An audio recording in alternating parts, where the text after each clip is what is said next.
Hello student, स्वागत है आप सभी का यूट्यूब के इस चैनल में जिसका नाम है संजय सर क्लास। और आज मैं आप लोगों के लिए लेके आया हूं तरंग प्रकाशिकी का एक नया वीडियो जिसमें हम लोग पढ़ रहे हैं व्यतिकरण से संबंधित घटनाएं। ठीक है, और आज हम लोग पढ़ेंगे यंग का द्विस्लिट प्रयोग जिसको बोलते हैं YDSE। YDSE का मतलब ये है यंग डबल स्लिट एक्सपेरिमेंट। ठीक है, यंग का द्विस्लिट प्रयोग।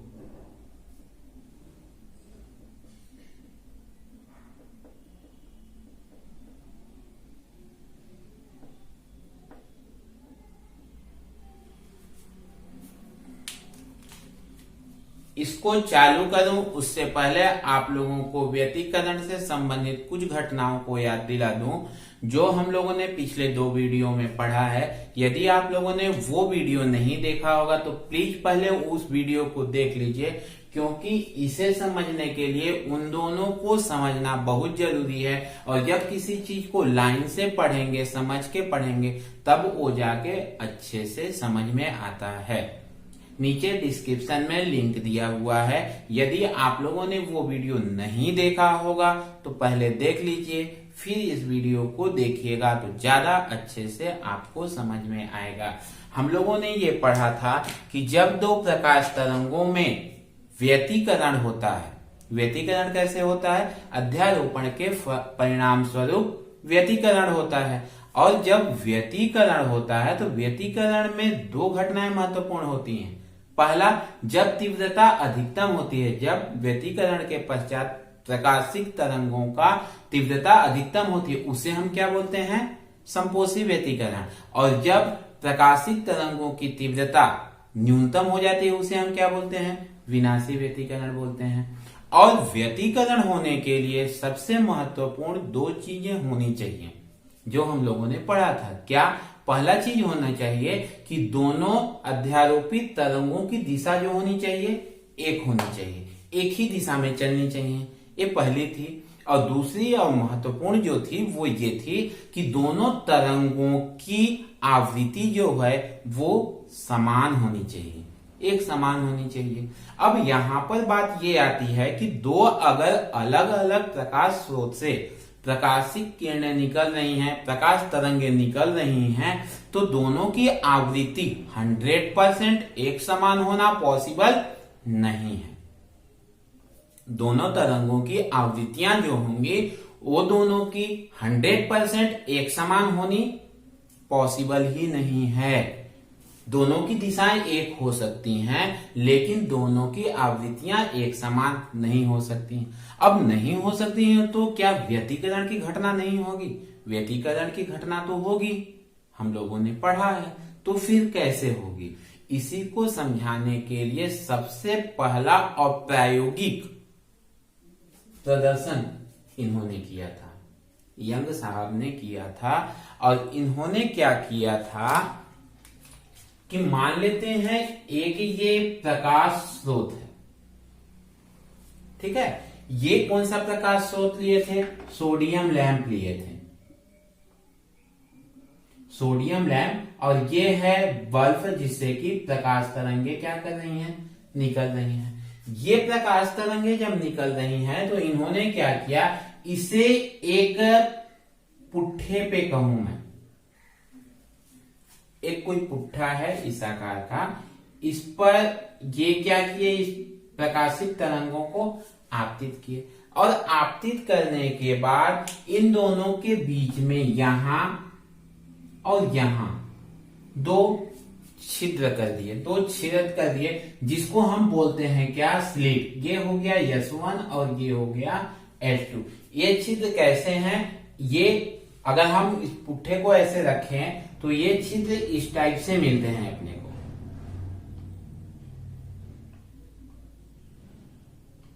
ये इस टाइप से मिलते हैं। ठीक है, अब जब ये प्रकाश तरंगे यहां से ऐसे निकल रही हैं, ऐसे ऐसे निकल रही हैं, तो जब इससे जाके आगे बढ़ेंगी, इससे आगे निकलेंगी, ठीक है, तो तय है कि यहाँ पे स्रोत तो एक ही है ये, ठीक है। अब आगे जाके इससे टकराने के पश्चात जब स्लिट से निकल रही हैं तो यहाँ पे दो स्रोत बन गए, ये दो स्रोत S1 और S2, लेकिन मुख्य स्रोत क्या है, एक ही है। इसलिए यहाँ पे दोनों तरंगों की आवृत्तियां क्या होंगी, अब 100% एक समान होंगी, दोनों की दिशाएं क्या होंगी, एक समान होंगी। फिर से यंग साहब ने क्या किया, सोडियम लैंप एक प्रकाश स्रोत लिया, इस पे से प्रकाश तरंगे आपतित कराई, कहां पर, एक पुट्ठे पे, और इस पे दो छिद्र कर दिए जिसको नाम दिए स्लिट। ये दो स्लिट हो गए, S1 और S2। अब जब प्रकाश तरंगे इससे पार हो रही हैं, यहां तक तो रुक रही हैं, लेकिन ये दो स्लिट बनने के कारण, इस टाइप की स्लिट हैं, ये दो स्लिट बनने के कारण यहां से जो प्रकाश तरंगे निकल रही हैं वो क्या हो रही हैं, इन दोनों की आवृत्तियां अब क्या हुई, एक समान हो। अब देखिए होता क्या है कि जब इस स्लिट से प्रकाश तरंगे निकलती हैं तो कैसे निकलती हैं, एक ये श्रृंग हुआ, श्रृंग मतलब जब प्रकाश तरंगे ऐसे चलती हैं तो ये ऊपर चला, ये नीचे चला, इसको बताया था मैंने पिछले वीडियो में, क्या बोलते हैं इसको, श्रृंग बोलते हैं, और इसको बोलते हैं गर्भ, या सामान्य भाषा में बोलो ये प्लस और ये माइनस, ठीक है। ये प्लस चला और ये मान लेते हैं क्या चला, माइनस चला, ठीक है। फिर क्या चलेगा, ये माइनस है, ये माइनस है, ये माइनस है, ये माइनस है, ये माइनस है। ये किससे निकलने वाली तरंगे हैं, S1 स्लिट से निकलने वाले तरंगे हैं। और ये क्या है, ये भी इससे निकलने वाली प्लस है, ये प्लस है, ये प्लस है, ये प्लस है, ये प्लस है, ठीक है।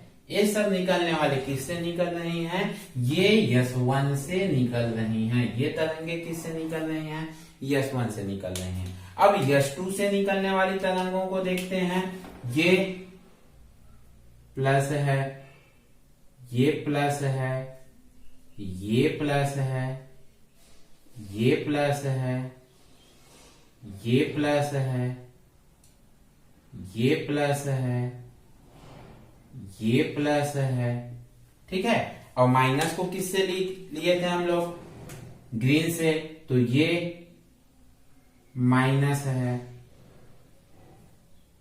ये माइनस है, ये माइनस है, ये माइनस है, ये माइनस है, ये माइनस है, ठीक है। और इसको हम कहां पे प्राप्त कर रहे हैं, एक पर्दे पर प्राप्त कर रहे हैं। एक यहाँ पे क्या है, एक पर्दा है जिसे हम पर्दे पर प्राप्त कर रहे हैं। अब जब पर्दे पर प्राप्त करते हैं तो हमने ये देखा था कि जब दो प्रकाशित तरंगे समान आवृत्ति की, इनमें व्यतिकरण होता है, प्लस से प्लस मिलता है और माइनस से माइनस मिलता है, तो क्या होता है, समपोषी व्यतिकरण होता है। जब प्लस से माइनस मिलता है, अगर इसको ऐसे इसके साथ कराते हैं तो ये ऐसे चलता है, तो ये माइनस से प्लस, प्लस माइनस से, माइनस प्लस से, तब क्या होता है, विनाशी व्यतिकरण होता है। अब इसमें देखिए, जब रेड रेड से और ग्रीन ग्रीन से मिलता है, रेड रेड से मतलब रेड रेड से प्लस प्लस से, ग्रीन ग्रीन से मतलब माइनस माइनस से, तो क्या होगा, समपोषी व्यतिकरण। इसमें देखिए, ये रेड रेड से मिला, ठीक है, ये ग्रीन ग्रीन से मिला, रेड रेड से मिला, रेड रेड से मिला, यहां रेड रेड से मिला, ग्रीन ग्रीन से मिला, रेड रेड से मिला, ग्रीन ग्रीन से मिला, ग्रीन ग्रीन से मिला, ग्रीन ग्रीन से मिला, रेड रेड से मिला, रेड रेड से मिला, रेड रेड से मिला, यहां भी वही, यहां भी ग्रीन ग्रीन से, रेड रेड से, ये रेड रेड से मिला, ग्रीन ग्रीन से मिला, रेड रेड से, ग्रीन ग्रीन से, ऐसे इसमें बहुत से ये क्या स्पॉट मिलते हैं। ठीक है, जहां पे क्या हुआ है, समपोषी व्यतिकरण हुआ है। क्या हुआ है वहां पर, समपोषी व्यतिकरण हुआ है। ये जो दिखे ये क्या हुए हैं, यहाँ पे समपोषी व्यतिकरण हुए हैं। ठीक है, और जहां पे रेड ग्रीन से मिला वहां क्या हुए हैं, विनाशी व्यतिकरण हुए हैं। जैसे यहाँ रेड ग्रीन से मिला, ये क्या हो गया, विनाशी व्यतिकरण। यहाँ रेड ग्रीन से विनाशी व्यतिकरण, यहाँ भी विनाशी, ये विनाशी, ये विनाशी व्यतिकरण, ये विनाशी व्यतिकरण। यहाँ भी रेड ग्रीन से मिला विनाशी व्यतिकरण, यहाँ रेड ग्रीन से मिला विनाशी व्यतिकरण, यहाँ भी, यहाँ भी, यहाँ भी, यहाँ भी, यहाँ भी, यहाँ भी हुआ, और यहाँ भी हुआ, यहाँ भी हुआ। ये सब क्या है, यहाँ ये सब जगह पे क्या हुए हैं, विनाशी व्यतिकरण हुए हैं। जहां पे रेड रेड से मिला है, जहां पे ग्रीन ग्रीन से मिला है, वहां पे क्या हुए हैं, समपोषी व्यतिकरण हुए हैं। और जहां रेड ग्रीन से मिला है, ग्रीन रेड से मिला है, वहां पे क्या हुए हैं, विनाशी व्यतिकरण हुए हैं। अब क्या करता है कि इन विनाशी वाले पॉइंट को अगर हम सीधा मिलाएं, जैसे ये विनाशी का है, ये ऐसे गया यहां पे, ठीक है, यहां पे क्या बना, डार्क स्पॉट बना, डार्क काला धब्बा बनता है। विनाशी विनाशी को मिलाते हैं ऐसे, क्या, काला धब्बा बनता है। लेकिन जहां पर हम समपोषी को मिलाते हैं ऐसे, यहां पे क्या बनता है, ब्राइट स्पॉट बनता है। क्या बना वहां पे, ब्राइट स्पॉट बना। ये इसको मिला है यहां पे ऐसे, ये क्या बना यहाँ पे, ब्राइट स्पॉट बना। ठीक है, जहां पे नीले नीले को ऐसे मिलाते हैं, क्या बनता है यहाँ पे, डार्क। ये यहाँ पे क्या बना, डार्क। ठीक है, इनको यहाँ पे मिलाते हैं, क्या बना है यहाँ पे, ब्राइट। ठीक है, ऐसे ही जब इस पे हम देखते हैं, इस पर्दे पर देखते हैं, तो हमें किस टाइप से प्राप्त होता है। ये सपोज पर्दा है, तो इस पे दो तरीके से मिलते हैं। एक ऐसे मिलता है, क्या, ये डार्क स्पॉट, ये डार्क स्पॉट, ये डार्क स्पॉट मिला, ये डार्क स्पॉट मिला। ठीक है, और इन डार्क के बीच बीच में क्या मिलता है, ये ब्राइट स्पॉट मिला। ठीक है, ये क्या मिले, ब्राइट स्पॉट मिले। सभी डार्क के बीच में इस टाइप से ऐसे क्या मिले, ब्राइट स्पॉट मिले हैं। ठीक है, इन्हें बोलते हैं, इन ब्राइट स्पॉट को बोलते हैं क्या, दीप्त फ्रिंज। इन ब्राइट स्पॉट को क्या बोलते हैं, दीप्त फ्रिंज। और ये ब्लैक स्पॉट जो मिले हैं, इसको बोलते हैं अदीप्त फ्रिंज। ठीक है, दीप्त फ्रिंज और अदीप्त फ्रिंज।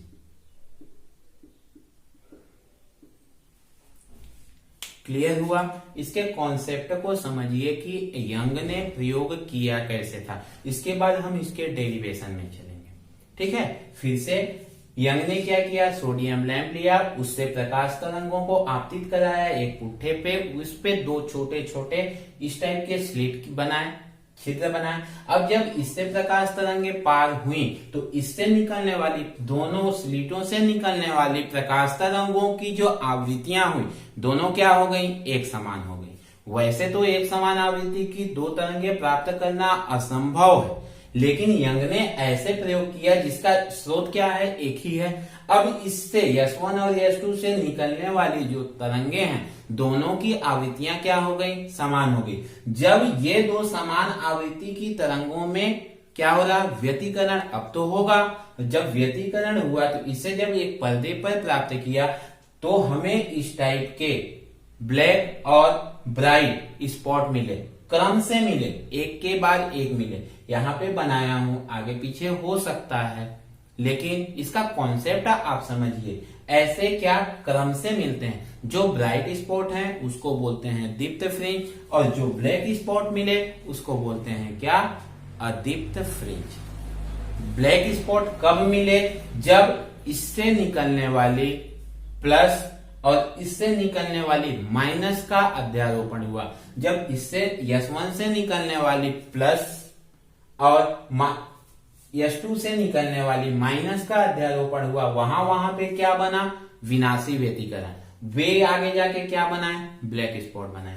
लेकिन जब प्लस प्लस से मिला, मतलब रेड रेड से मिला और ग्रीन ग्रीन से मिला, ठीक है, वो आगे जाके क्या बनाते हैं, ब्राइट स्पॉट, मतलब दीप्त फ्रिंज। ठीक है, ये था यंग का द्विस्लिट का प्रयोग। अब इस पर आधारित डेरिवेशन कैसे बनते हैं उसको हम लोग देखते हैं। ठीक है, अब हम क्या करेंगे, इस बीच के भाग को और इस बीच के भाग को क्या कर रहे हैं, हटाते रहे। हमारा टारगेट क्या है, अब दीप्त फ्रिंज और अदीप्त फ्रिंज की स्थितियां। दीप्त फ्रिंज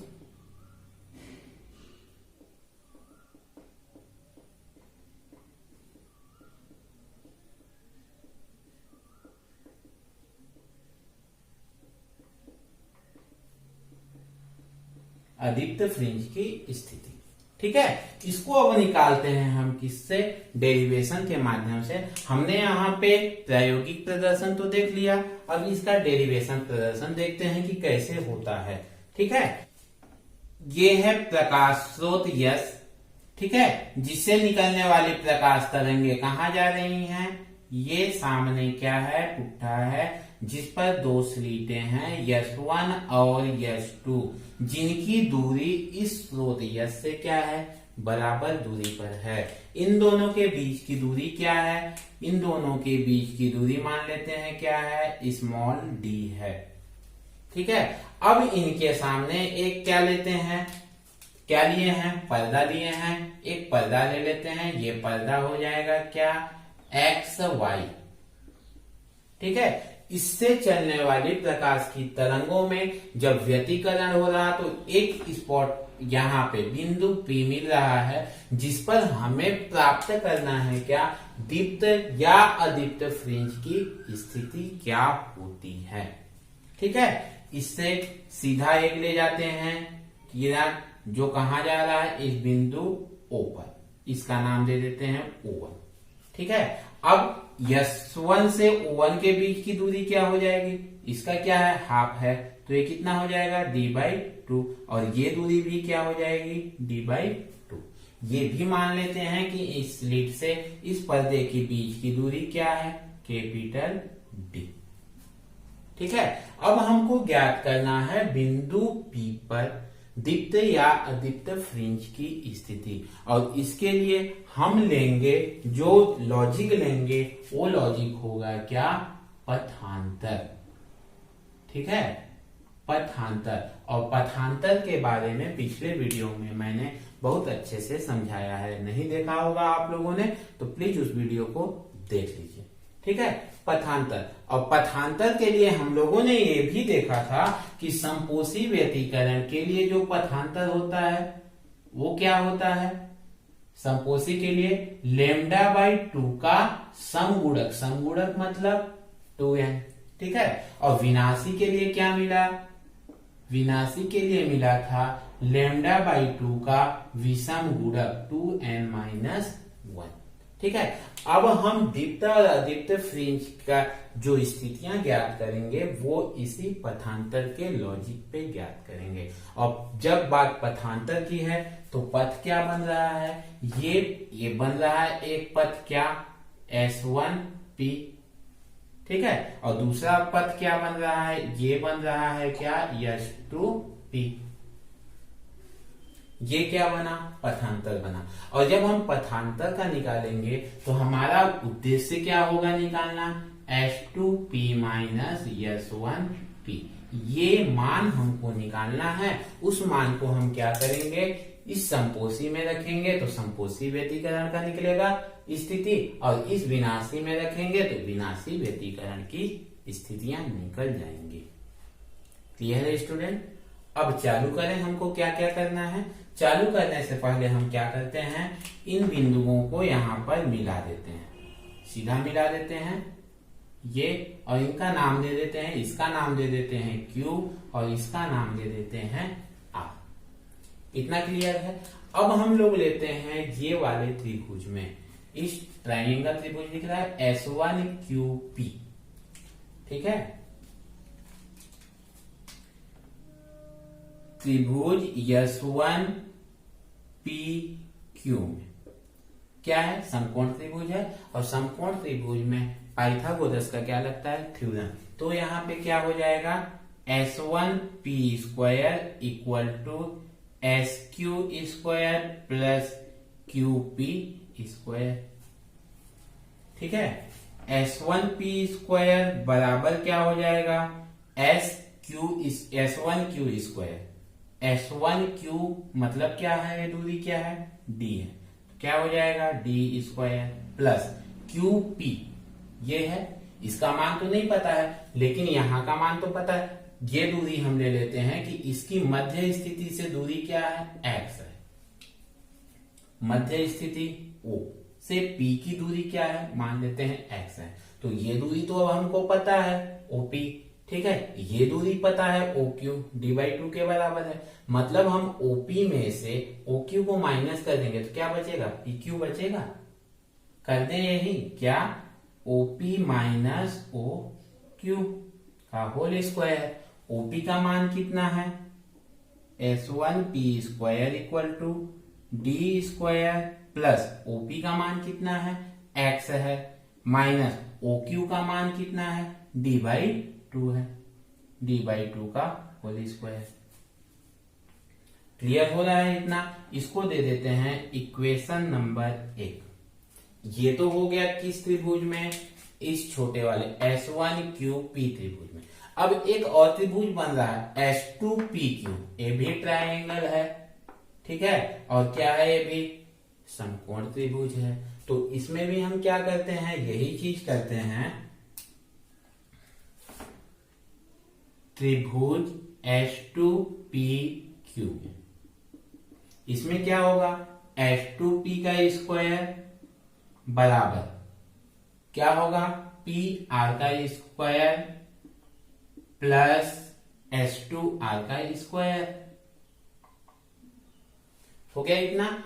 PR का मान तो नहीं पता है तो इसको क्या लिख सकते हैं, PQ प्लस OR लिख सकते हैं। ये क्या हो जाएगा, PQ plus PO plus OR का होल स्क्वायर प्लस S2R का मान कितना है, कैपिटल D का स्क्वायर।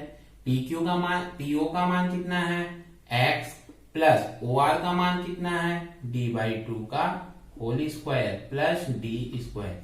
ये समीकरण नंबर 2 हो गया।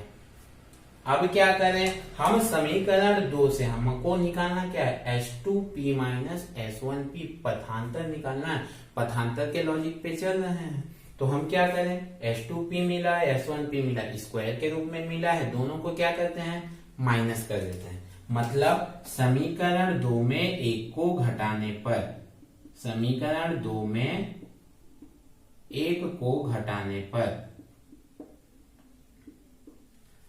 घटा दें, क्या मिलेगा, S2P का स्क्वायर माइनस S1P का स्क्वायर बराबर क्या हुआ, S2P का मान x प्लस d/2 का whole square plus D square minus ये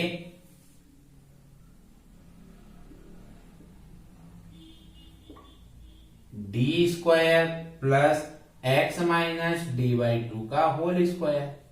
हो गया इतना। इसको क्या करते हैं, a प्लस बी के होल स्क्वायर से इसका प्रसार कर देते हैं तो क्या हो जाएगा, x square plus d square by 4 plus 2 into x into d/2, a square plus b square plus 2ab plus क्या है, d का होल स्क्वायर।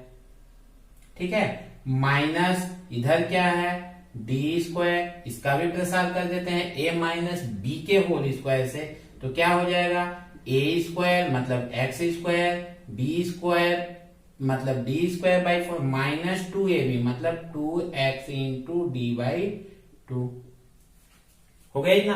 अब ब्रैकेट को हम क्या करते हैं, तोड़ देते हैं तो क्या हो जाएगा, x square plus d square by 4 plus 2 से 2 कट जाएगा तो क्या बचेगा, x into D plus D square, यहां से minus D square minus x square minus D square by 4 minus यहां भी 2 2 से कट जाएगा, माइनस और minus plus x into D.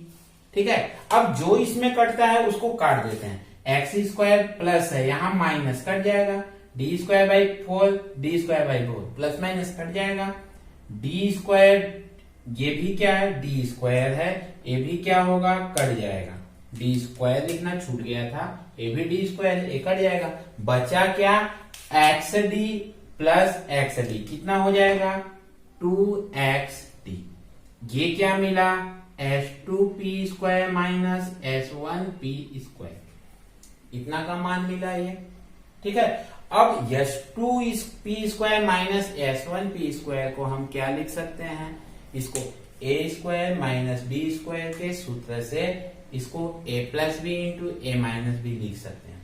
इसको क्या करता हूं, इसको अब मिटा देता हूं, फिर इसको लेके आगे बढ़ता हूं। ये क्या है, क्या हो जाएगा, h2p plus h1p into h2p minus h1p बराबर क्या हो जाएगा, 2x into D, 2x into D.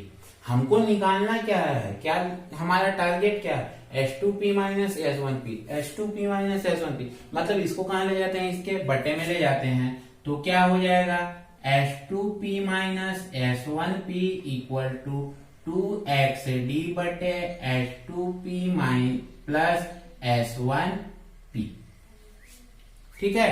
अब चूंकि ये पर्दा इससे बहुत ज्यादा दूर तो है नहीं, ये बनने वाला बिंदु P का स्थिति भी बहुत ज्यादा इस O से बहुत ज्यादा दूर नहीं है, इसलिए हम इसके लिए नहीं, इसके लिए हम ये मान लेंगे कि ये बिंदु P लगभग कहां है, O पर है, ठीक है, लगभग कहां है, O पर है। उस स्थिति में यहां से यहां की दूरी क्या है, D है, तो हम इसको ये मान लेते हैं कि ये चूंकि बिंदु P O के क्या है, O के अत्यंत निकट है,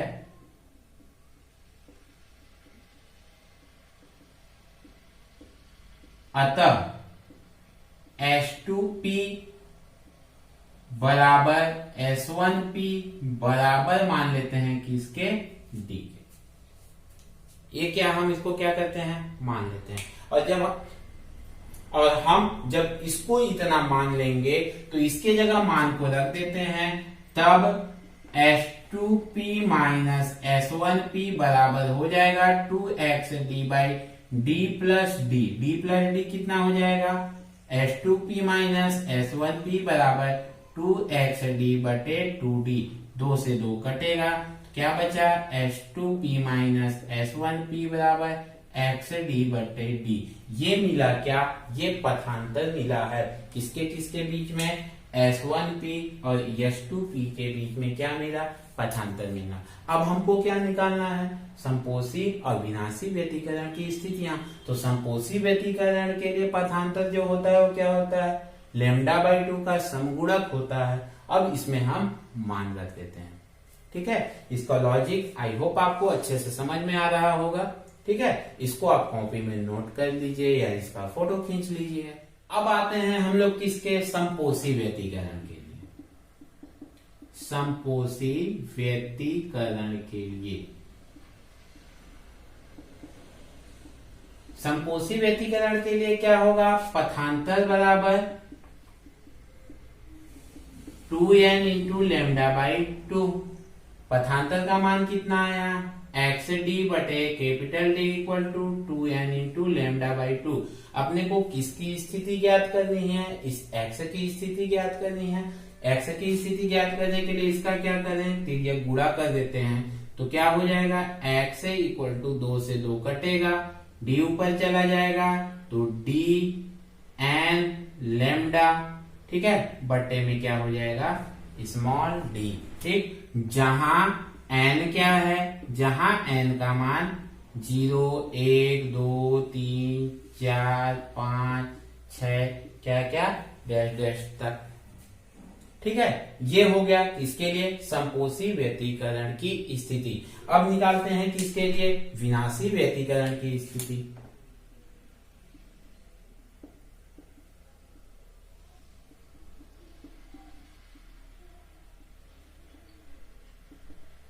विनाशी व्यतिकरण की स्थिति। विनाशी व्यतिकरण के लिए पथांतर क्या होता है, λ/2 का विषम गुणक होता है। मतलब क्या हो जाएगा, एक्स डी बटे कैपिटल डी बराबर क्या हो जाएगा 2n-1 इंटू λ/2। ठीक है, इनका तिर्यक गुणा कर देते हैं तो x इक्वल टू क्या हो जाएगा 2n-1 into λ/2 into capital D बटे में क्या हो जाएगा स्मॉल डी। ये हो गया स्थिति जहां n का मान कहाँ हो जाए, क्या हो जाएगा, जहां n बराबर 1 2 3 4 5 ये इसके मान हो जाएंगे। ठीक है, ये हो गया क्या, संपोषी व्यतिकरण और विनाशी व्यतिकरण की स्थितियां। ठीक है, हम लोग पहले चित्र के माध्यम से देखे कि कैसे बनता है संपोषी व्यतिकरण का ब्राइट स्पॉट और कैसे बनता है विनाशी व्यतिकरण का डार्क स्पॉट। मतलब कैसे बनता है दीप्त फ्रिंज और कैसे बनता है अदीप्त फ्रिंज। ये दीप्त फ्रिंज बना मतलब कौन सा व्यतिकरण हुआ, संपोषी व्यतिकरण, ये हो गया संपोषी व्यतिकरण के लिए।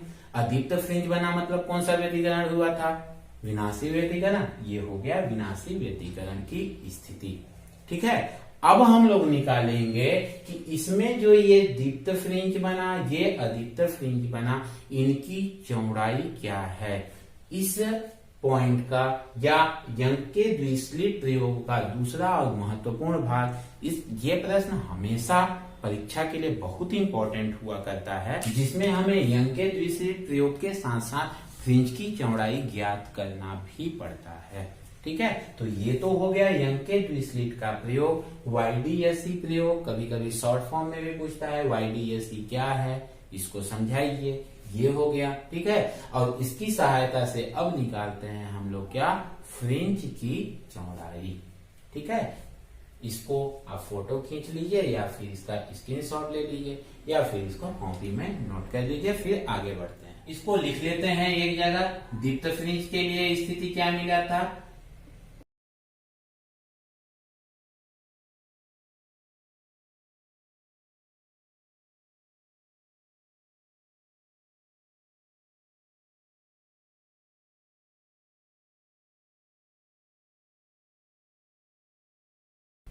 ठीक है, इतना मिला था। इसकी सफाई कर देते हैं फिर आगे बढ़ते हैं। अब देखिए समझिएगा क्या, दीप्त फ्रिंज के लिए दीप्त फ्रिंज होता क्या था, ये मिला था अपने को, ये क्या मिला था, ब्लैक स्पॉट मिला था, अदीप्त फ्रिंज। ठीक है, ये क्या मिला था, ये भी ब्लैक स्पॉट मिला था, अदीप्त फ्रिंज। और इन दोनों के बीच में जो मिला था वो क्या मिला था, ये मिला था अपने को ब्राइट स्पॉट, जो क्या है दीप्त फ्रिंज। ठीक है, हम ये मान लेते हैं, ये स्थिति मान लीजिए ये कि ये वाला कौन सा फ्रिंज है, पांचवा, फिफ्थ है। ठीक है, ये ब्लैक स्पॉट है मतलब कौन क्या है, अदीप्त फ्रिंज है। ये वाली क्या है, सिक्स्थ है, सिक्स्थ स्पॉट है। इन दोनों के बीच में ये बन रहा है क्या, दीप्त फ्रिंज। मतलब ये है कि यदि हम कोई दूरी निकाल रहे हैं तो सिक्स में से फिफ्थ को घटा देंगे तो इन दोनों के बीच की ये दूरी निकल आएगी। ये दूरी निकली मतलब ये क्या है, दीप्त फ्रिंज की क्या है, चौड़ाई है। ठीक है, फिर से समझिएगा, हम किसकी बात कर रहे हैं, दीप्त फ्रिंज की। दीप्त फ्रिंज कहाँ बनी है, इन दोनों, ये फिफ्थ है, ये सिक्स्थ, ये दोनों क्या है, ब्लैक स्पॉट मतलब अदीप्त फ्रिंज है। अब हम सिक्स्थ में से फिफ्थ की दूरी को माइनस करेंगे। ये सिक्स्थ की दूरी है, कहां से, ये हमारा मिला था बिंदु O। ठीक है, ये हमारा हुआ था P की स्थिति।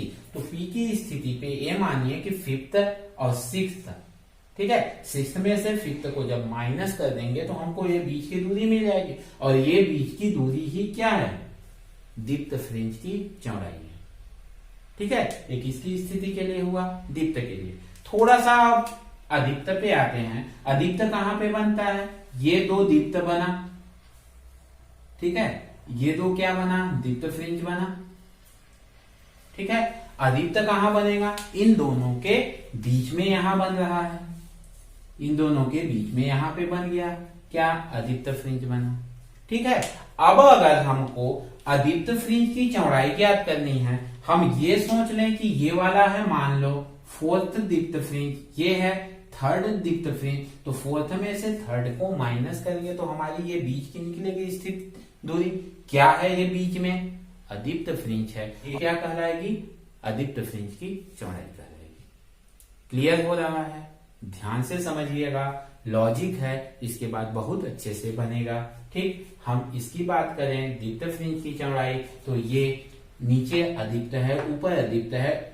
ऊपर की स्थिति से नीचे की स्थिति को हम माइनस कर देंगे तो हमारा बीच का स्थिति निकलेगा, और बीच में क्या है? दीप्त है। मतलब अगर हम दीप्त फ्रिंज की चौड़ाई ज्ञात कर रहे हैं तो क्या करेंगे? सिक्स्थ अदीप्त फ्रिंज में से फिफ्थ अदीप्त फ्रिंज को माइनस कर देंगे तो हमारा क्या स्थिति निकल जाएगा? दीप्त फ्रिंज की चौड़ाई।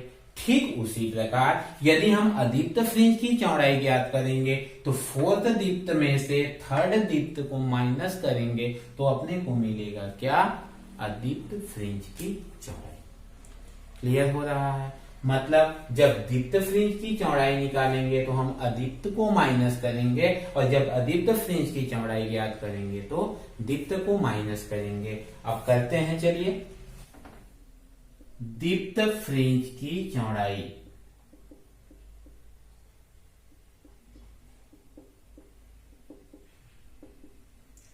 दीप्त फ्रिंज की चौड़ाई, दीप्त फ्रिंज की चौड़ाई के लिए हमने क्या देखा था? सिक्स्थ में से फिफ्थ को माइनस, मतलब दो क्रमागत अदीप्त फ्रिंजों के बीच की दूरी दीप्त फ्रिंज की क्या कहलाती है? चौड़ाई कहलाती। ठीक है, लिखना चाहे तो लिख देते हैं, क्या?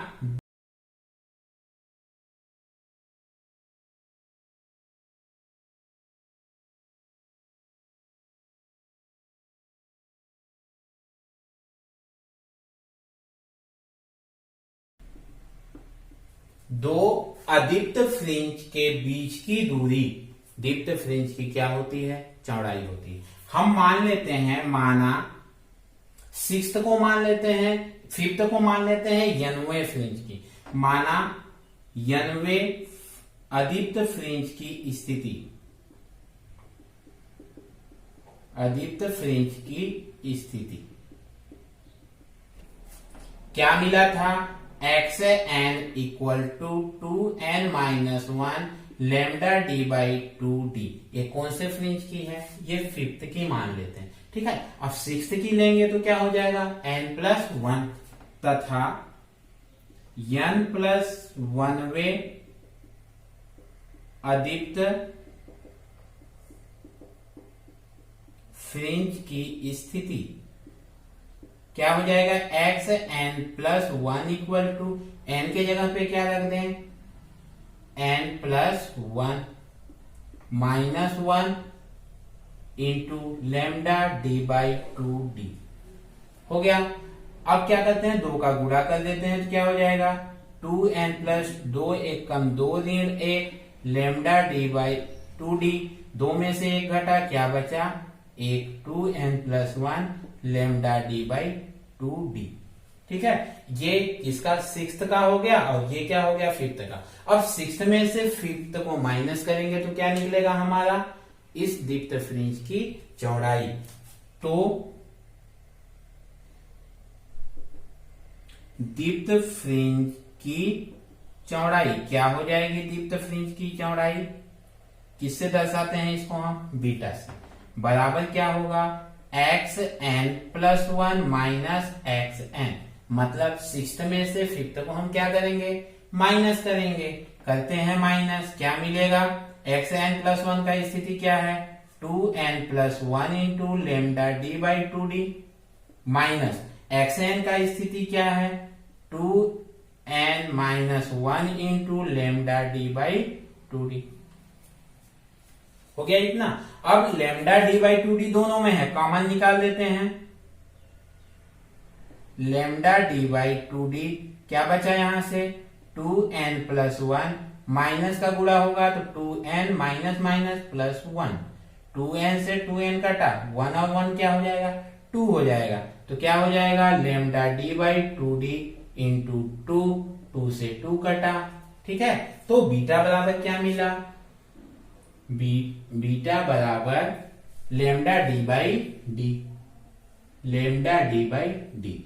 ये हो गया कि इसका दीप्त फ्रिंज की चौड़ाई। दीप्त फ्रिंज की चौड़ाई निकल गया। अब इसी प्रकार हम निकालते हैं किसका, अदीप्त फ्रिंज की चौड़ाई, अदीप्त फ्रिंज की चौड़ाई। और अदीप्त फ्रिंज की चौड़ाई क्या होगी, दो दीप्त फ्रिंजों, दो क्रमागत दीप्त फ्रिंजों के बीच की दूरी, ये हुई, ठीक है, ये क्या हो जाएगी, अदीप्त फ्रिंज की चौड़ाई, ठीक है, उसको भी निकाल लेते हैं। अदीप्त फ्रिंज की चौड़ाई क्या हो जाएगी, तो क्रमागत दीप्त फ्रिंजों के बीच की दूरी, अभी मैंने देखा था हम लोगों ने यहाँ पे, ये दो क्रमागत दीप्त फ्रिंज थे, ठीक है, ये फोर्थ था और ये क्या था, थर्ड था। इन दोनों के बीच की दूरी ही क्या थी, अदीप्त फ्रिंज की चौड़ाई थी, ठीक है, वही हुआ।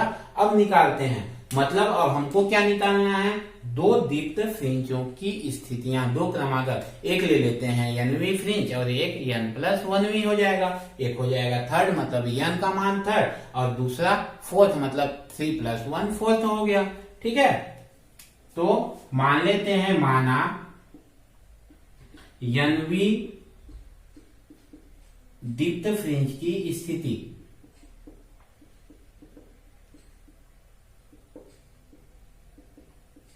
क्या हो जाएगा, xn, किसका लेना है, दीप्त फ्रिंज, दीप्त फ्रिंज का क्या है, n capital D lambda by D, ठीक है, तथा अब किसका लेंगे हम, n+1वीं दीप्त फ्रिंज की स्थिति,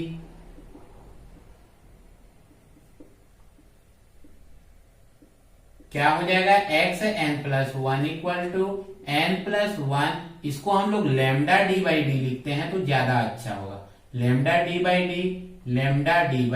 डी हो गया इतना। अब क्या करेंगे, हमको क्या निकालना है, अदीप्त फ्रिंज की चौड़ाई, और अदीप्त फ्रिंज की चौड़ाई क्या हो जाएगी,